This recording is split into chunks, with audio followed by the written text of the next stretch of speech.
ನಮ್ಮ national security adviser Ajit Doval ಗೊತ್ತಿರ್ಬೋದು ತಂದು, ನಮ್ಮ ಇಂಡಿಯಾದ ಜೇಮ್ಸ್ ಬಾಂಡ್, ಅವರು ಒಂದು ಭಾಷಣ ಮಾಡ್ತಾರೆ. ನಮ್ಮ ಯುವಕರಲ್ಲಿ ಬಿಸಿ ರಕ್ತ ಇದೆ, ನೀವೆಲ್ಲ ನಮಗೆ ಇತಿಹಾಸದಲ್ಲಿ ಆದಂತ ಅನ್ಯಾಯಗಳನ್ನ ನೀವು ರಿವೆಂಜ್ ತಗೋಬೇಕು ಅಂತ ಹೇಳ್ತಾರೆ, ನೀವು ದ್ವೇಷ ಸಾಧಿಸಬೇಕು ಅಂತ. ಅವ್ರ ಮಕ್ಕಳು ಒಬ್ಬ ಅಮೆರಿಕನ್ ಸಿಟಿಸನ್, ಇನ್ನೊಬ್ಬ UK ನಲ್ಲಿ ಬಿಸ್ನೆಸ್ ಮಾಡ್ತಾರೆ.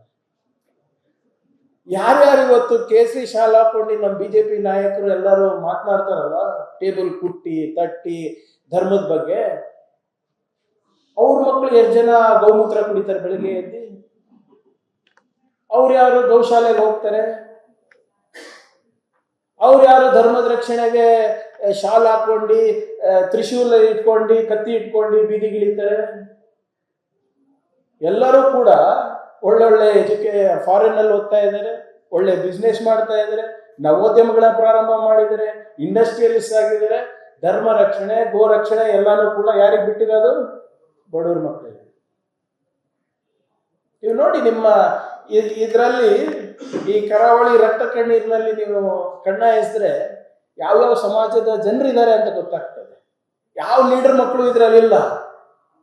ಎಲ್ಲರೂ ಕೂಡ ಯಾವ್ದಾವ್ದೋ ದೊಡ್ಡ ದೊಡ್ಡ ಬ್ರ್ಯಾಂಡ್ ಬೆಲ್ಟ್ ಹಾಕೊಂಡು ಓಡಾಡ್ತಾರೆ, 2 ಲಕ್ಷದ ಶೂಸು, ಅದ್ಯಾವುದೋ LV ಅಂತೆ. ನೀವು ನಾನು ಹೇಳ್ತಾ ಇದ್ದೀನಿ ಅಂತ ನಂಬಕ್ ಹೋಗ್ಬೇಡಿ, ಎಲ್ಲಾರ್ದು ಲಿಸ್ಟ್ ತಗೊಳ್ಳಿ ನೀವು. ಖರ್ಗೆ ಅವ್ರ ಮಕ್ಕಳು ಏನ್ ಮಾಡ್ತಾ ಇದ್ದಾರೆ, ಯಡಿಯೂರಪ್ಪ ಅವ್ರ ಮಕ್ಕಳು ಏನ್ ಮಾಡ್ತಾ ಇದ್ದಾರೆ, ಅಶೋಕ್ ಅವ್ರ ಮಗ ಏನ್ ಮಾಡ್ತಾ ಇದ್ದಾರೆ, ಪ್ರಿಯಾಂಕ್ ಖರ್ಗೆ ಮಗ ಏನ್ ಮಾಡ್ತಾ ಇದ್ದಾರೆ, ಎಲ್ಲಾರ್ದು ತಗೊಳ್ಳಿ ಲಿಸ್ಟ್. ಆಮೇಲೆ ನಮ್ಮ ನುಡಿ ಮತ್ತೆ ನಮ್ಮ ನಡೆಯನ್ನ ಕಂಪೇರ್ ಮಾಡಿ, ಅಷ್ಟೇ ಕೇಳ್ತಾ ಇರೋದು. ನಾನು ಬಹಳ ಕ್ಲಿಯರ್ ಆಗಿದ್ದೀನಿ.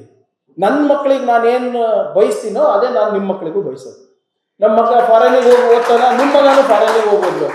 ನಮ್ಮ ಮಗಗೆ IAS ಮಾಡ್ಬೇಕಾದ್ರೆ ನಿಮ್ಮ ಮಕ್ಕಳು IAS ಆಗಬೇಕು. ಆದ್ರೆ ಅಲ್ಲಿ ಹಾಗಲ್ಲ. ಬೇರೆಯವ್ರ ಮಕ್ಕಳು ಬೀದಿನಲ್ಲಿ ಇರಬೇಕು ಧರ್ಮ ರಕ್ಷಣೆಗೆ ಗೋ ರಕ್ಷಣೆಗೆ, ಇವ್ರ ಮಕ್ಕಳು ಎಲ್ಲ ವಿದೇಶದಲ್ಲೆಲ್ಲ ಹೋಗಿ ಪ್ರವಾಸ ಮಾಡ್ಕೊಂಡು ಬರಬೇಕು.